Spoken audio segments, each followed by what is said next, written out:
আসসালামু আলাইকুম, সবাইকে স্বাগতম। আমি ডাক্তার মোহাম্মদ একরামুল হক জোয়ারদার, জাতীয় ক্যান্সার গবেষণা ইনস্টিটিউট ও হাসপাতাল মহাখালী, ঢাকাতে ক্যান্সার বিশেষজ্ঞ সার্জন হিসেবে কর্মরত আছি। আপনারা জানেন যে কোনো ক্যান্সার প্রতিকারের থেকে প্রতিরোধ উত্তম। তাই আসুন আমরা জানি কিভাবে ব্রেস্ট ক্যান্সার প্রতিরোধ করতে পারি। প্রথমেই আমরা বলবো ওজন নিয়ন্ত্রণ করা, কারণ ওজন বা অতিরিক্ত ওজন ব্রেস্ট ক্যান্সারের অন্যতম কারণ।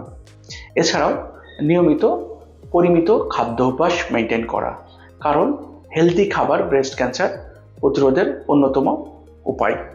তাছাড়াও শারীরিকভাবে ব্যায়াম করা বা ওজন নিয়ন্ত্রণে রাখাও আরেকটি কারণ। এছাড়াও আমরা অতি গুরুত্বপূর্ণ একটি কথা বলবো, সেটি হচ্ছে যে বাচ্চাকে ব্রেস্ট ফিডিং করা বা বুকে দুধ পান করানো। এখনকার সময়ে সাধারণত অনেকেই আছে যারা বাচ্চাদেরকে স্তন্যপান বা ব্রেস্ট ফিডিং করাইতে চায় না, কিন্তু গবেষণায় দেখা যাচ্ছে যে সকল মায়েরা তাদের বাচ্চাদেরকে নিয়মিত বুকের দুধ পান করান, তাদের ব্রেস্ট ক্যান্সারের ঝুঁকি অনেক কম। আরেকটি উপায় হচ্ছে মেয়েদের ঋতুস্রাব বা মাসিক শুরুর গড় বয়স বৃদ্ধি করা। এটি সাধারণত পুষ্টিকর খাদ্য অভ্যাস, নিয়মিত ব্যায়াম করা এবং ওজন নিয়ন্ত্রণে রেখে গড় বয়স কিন্তু বৃদ্ধি করা সম্ভব, এবং তাহলেই কিন্তু ব্রেস্ট ক্যান্সারের ঝুঁকি অনেক কমে যাবে।